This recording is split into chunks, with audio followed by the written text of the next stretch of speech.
அனைத்து ஜோதிட சொந்தங்கள் அனைவருக்கும் அன்பான வணக்கத்தை முதற்கண் தெரிவித்துக் கொள்கிறேன். இன்னைக்கு நம்ம இந்த வீடியோவில் பார்க்கக்கூடிய தலைப்பு கோடீஸ்வரன் ஜாதகம். இதை நம்ம யூடியூப்பில் சப்ஸ்கிரைபர் பண்ணியிருந்த ஒரு நண்பர், ஐயா கோடீஸ்வரன் ஜாதகம் எப்படியா இருக்கும் அப்படின்னு கேட்டார். அந்த கேள்விக்கு ஒரு கோடீஸ்வர ஜாதகம் எப்படிலாம் இருந்தால் அவன் கோடீஸ்வரனாக ஆகுறான் சமுதாயத்தில் அப்படின்றத இந்த வீடியோவில் பார்ப்போம். இவர் பிறந்த தேதி 21/3/2002 பிற்பகல் 2:31 கரூரில் பிறந்த ஒரு ஆண் ஜாதகம். இளம் வயது கோடீஸ்வரன். இவருக்கு எப்போ அந்த கோடீஸ்வர யோகம் வந்துச்சு, இவர் கோடீஸ்வரனாக ஆனதுக்கு இந்த ஜாதகத்தில் எத்தனை பாயிண்ட் இருக்கு அப்படின்றத இன்னைக்கு நம்ம இதை நடத்த போகிறோம். எப்படிலாம் இருந்தால் அது மிகச்சிறந்த பொருளாதார வளர்ச்சியை தருது அப்படின்றத இந்த வீடியோவில் மைன்யூட்டாக நம்ம பார்க்க போகிறோம். ஓகேவா?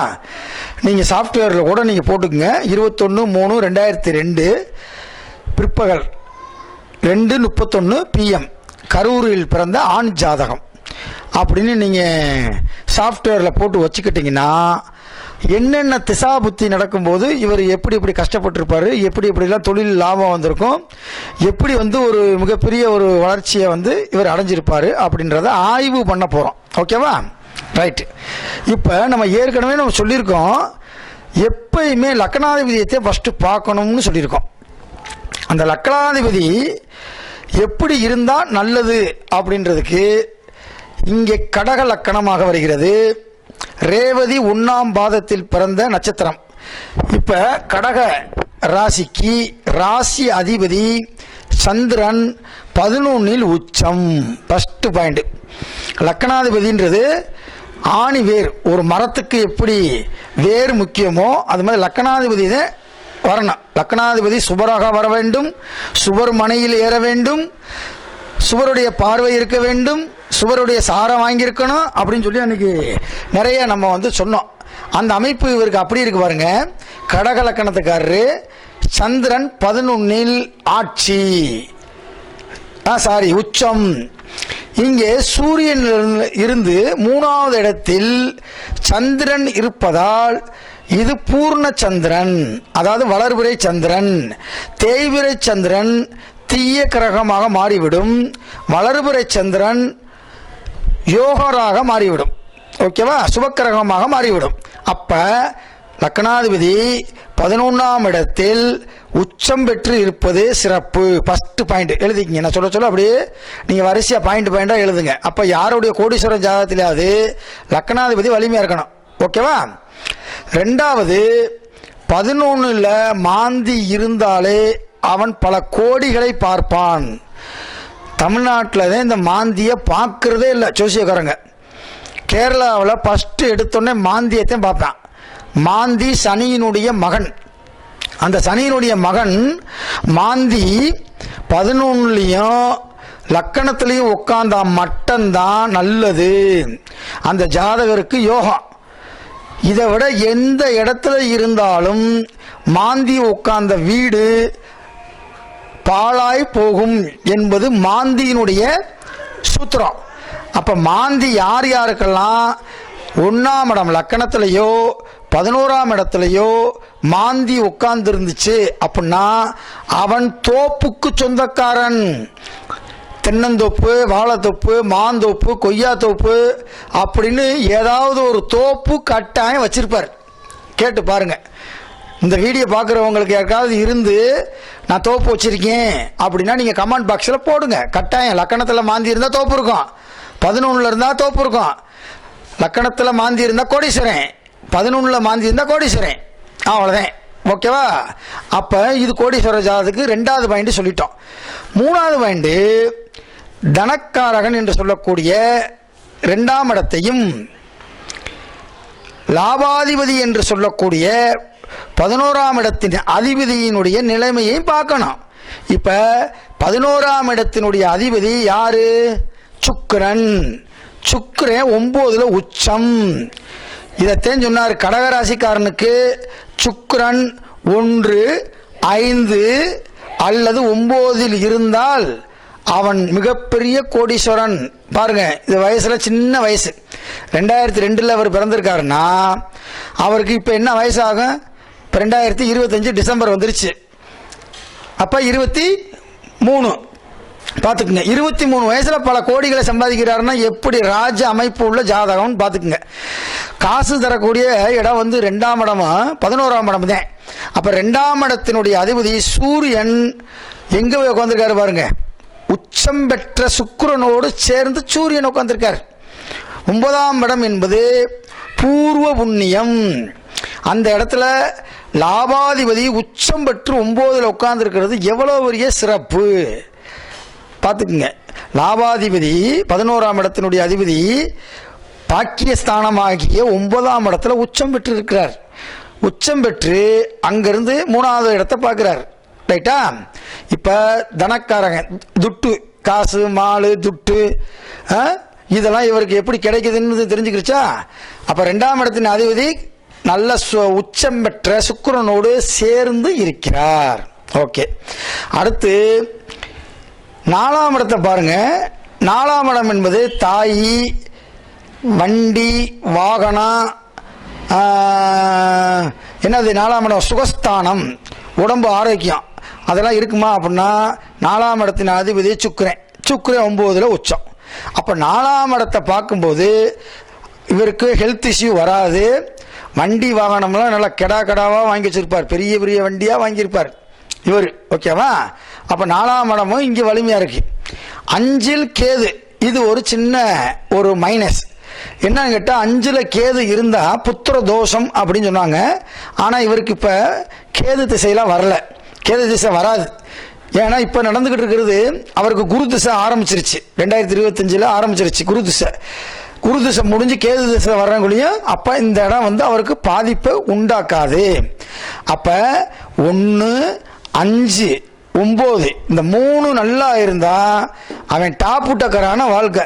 காசு, பணம், செல்வம், செல்வாக்கு, ஆளடிமை, எப்படி ஒரு 100-200 பேர் இவர்கிட்ட வேலை வைப்பாங்க, பெரிய கோடீஸ்வரர். ஓகேவா? அப்ப 5ஆம் இடத்தினுடைய அதிபதி பஞ்சமாதிபதி இங்க இருக்கார். பஞ்சமத்தோன்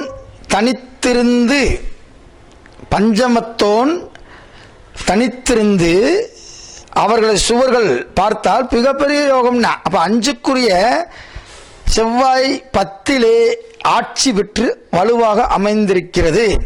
செவ்வாய் என்பது இவருக்கு யோகர், இவருக்கு யோகம் தரக்கூடிய கிரகம் செவ்வாயும் குருவும். பாதகத்தை தரக்கூடிய 11ஆம் இடம் சரம், ஸ்திரம், உபயம், சரம், சரராசிக்கு 11ஆம் இடத்தினுடைய அதிபதி பாதகாதிபதி. பாதகாதிபதி உச்சம் பெற்றிருந்தாலும் 9ஆம் இடத்தில் அமர்ந்திருப்பதால் இவருக்கு பெரிய பாதகத்தை செய்ய மாட்டார். ஓகேவா? ரைட். மாரகாதிபதி சூரியனும் சனியும். ரைட். இப்ப வரிசையா பார்ப்போம். 5வது இடத்தை பார்த்துட்டோம். 6க்குரியவன் சுபராக வந்து 12ல் உட்கார்ந்திருக்கான். இது ஒரு ராஜ்ய அமைப்பு. ஒரு மறைவு ஸ்தான அதிபதி இன்னொரு மறைவு ஸ்தானத்தில் உட்கார்ந்து அங்கிருந்து நேரடியாக தான் வீட்டை தானே பார்த்தால் இதை விட ஒரு யோகம் எங்க இருக்கு? அப்ப பாருங்க, ஒவ்வொரு கட்டமா யோகம். அவர் கோடீஸ்வரர், அதனாலதான் அவர் கோடீஸ்வரர் ஆயிருக்காரு. அப்ப 6ஆம் இடத்தின் அதிபதி சுபராக வந்தா அவன் புலவன்றான். சங்க காலத்துல புலவன்னா பெரிய கவிதை கட்டுற எழுதக்கூடிய ஆற்றல் வாய்ந்தவர், எழுத்தாற்றல் உடையவர் அப்படிங்கிறான். அப்ப 6ஆம் இடத்தின் அதிபதி 12ல் போய் உட்கார்ந்திருக்காரு.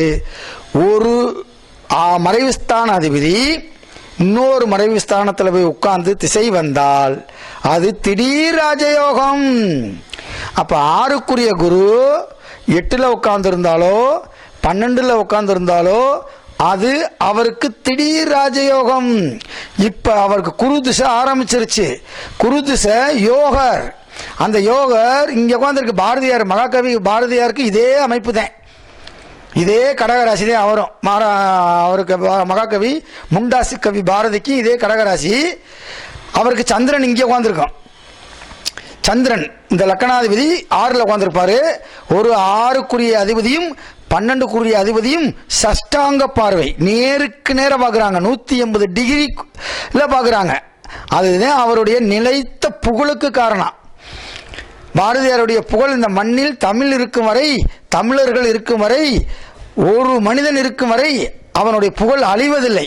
அழியா புகழுக்கு காரணம் இங்கே சந்திரன் இருப்பாரு, இங்கே குரு இருப்பாரு. இந்த சந்திரனும் குருவும் நேருக்கு நேர பார்த்ததுனால பாரதியாருடைய புகழை அழிக்க முடியாது. ஓகேவா? அதே அமைப்பு. அப்ப இவர் இறந்தாலும் இவருடைய பேர் சொல்லும், அந்த அளவுக்கு இவர் வாழ்வார். ஓகே, இப்ப 7ஆம் இடத்தை பாருங்க. 7ஆம் இடத்தினுடைய அதிபதி சனி. 7க்குரியவன் 11ல் உட்கார்ந்துருக்கிறான். இந்த 7க்குரியவனும் 11க்குரியவனும் சேரவோ பார்க்கவோ கூடாது. அப்படி சேர்ந்தாலோ பார்த்தாலோ இருதார யோகம் வந்துடும். ஆனால் இவருக்கு 7க்குரியவர் 11க்குரியவரோட சேரவில்லை, பார்க்கவில்லை. அப்போ ஒரு தாரந்தே அவருக்கு. ஓகேவா? சனி 7க்குரியவன் 11ல் அமர்ந்திருக்கிறார், கூடே லக்னாதிபதியை சேர்ந்து அமர்ந்திருக்கிறார். இது ஒரு யோகம். 8க்குரியவர் இந்த புதன் என்பது 3ஆம் இடத்தினுடைய அதிபதி, 12ஆம் இடத்தினுடைய அதிபதி. இந்த 3க்கும் 12க்கும் உரிய புதன் 8லே மறைந்தது ஒரு குற்றம். இந்த நேரத்தில் இவருடைய தம்பிக்கு உயிராபத்து ஏற்பட்டிருக்கும். புரியுதா? இவருடைய தம்பிக்கு உயிராபத்து ஏற்பட்டிருக்கும். 3க்குரியவர்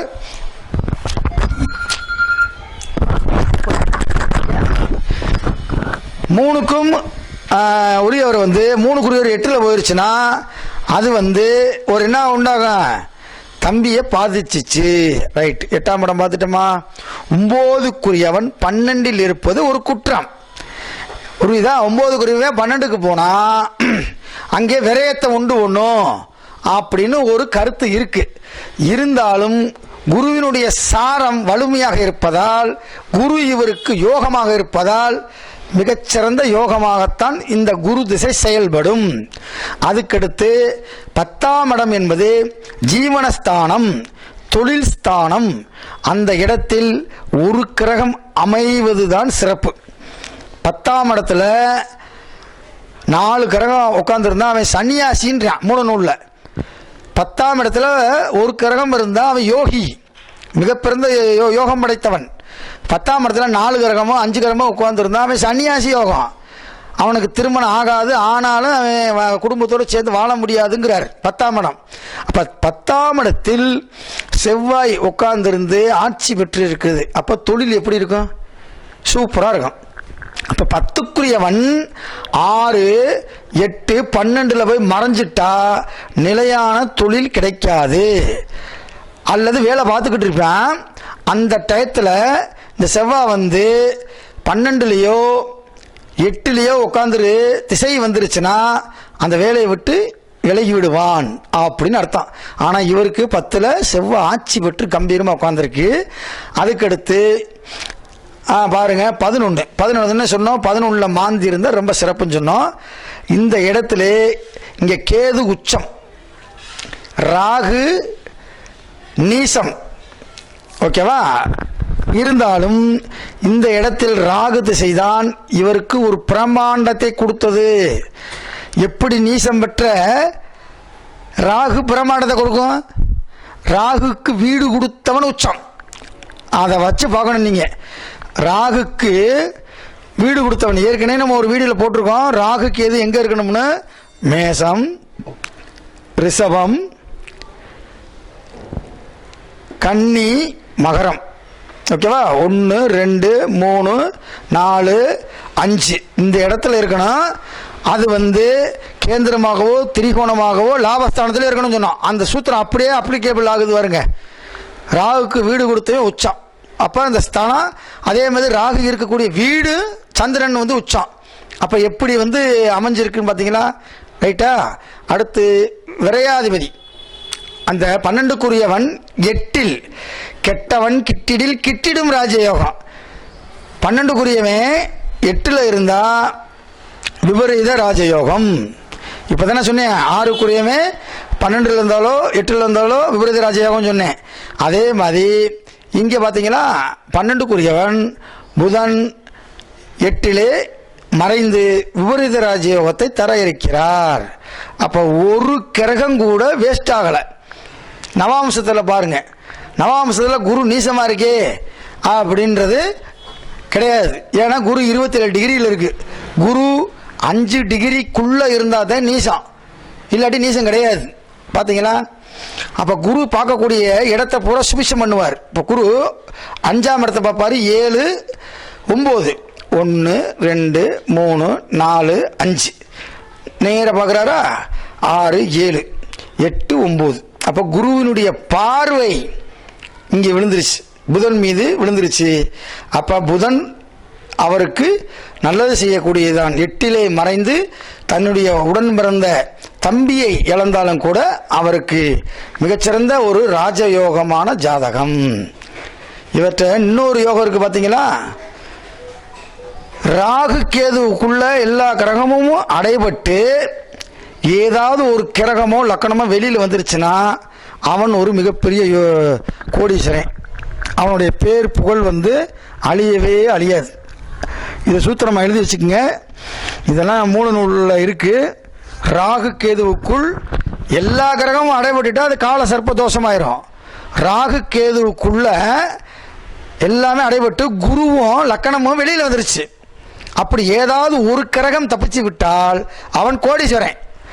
அது அல்லது லக்கணம் மட்டும் வெளியில் இருக்கு, எல்லாமே உள்ள போயிருச்சு, அவனும் கோடீஸ்வரன். ஏதாவது ஒரு கிரகம் லக்கணம் வெளியில் வந்திருக்கணும். வந்துருச்சுன்னா அவன் மிகப்பெரிய யோகமான ஒரு அமைப்பில் பிறந்தவன். அவன் செல்வம், செல்வாக்கு, பேரு, புகழ், அந்தஸ்து எல்லாமே இந்த மனித பிறவியில் அனுபவிக்கிறதுக்காக பிறந்தது. இப்படி ஒரு ஜாதகம் அமையணும்னா நம்ம முன்னோர்கள் செய்த தவப்புதல், நம்ம முன்னோர்கள் செய்த தவம், முன்னோர்கள் செய்த தானம், தர்மம் இதெல்லாம் இருந்தால் தான் இப்படி ஒரு ஜாதகம் அமையுமே தவிர சும்மாலாம் ஒருத்தருக்கு ஜாதகம் நல்லா அமையாது. கர்மா, அந்த கர்மா நம்ம முன்னோர்கள் எப்படி வாழ்ந்தாங்களோ அந்த கர்மாவை வச்சு கண்டுபிடிச்சிடலாம். மிக ராஜ யோகமான ஜாதகம்.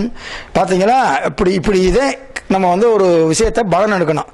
ஓகே, நம்ம அடுத்த வீடியோவில் சந்திப்போம். நீங்கள் தயவுசெய்து சப்ஸ்கிரைபர் பண்ணுங்கள், லைக் பண்ணுங்கள், ஷேர் பண்ணுங்கள், ஆதரவு கொடுங்க. நன்றி, வணக்கம்.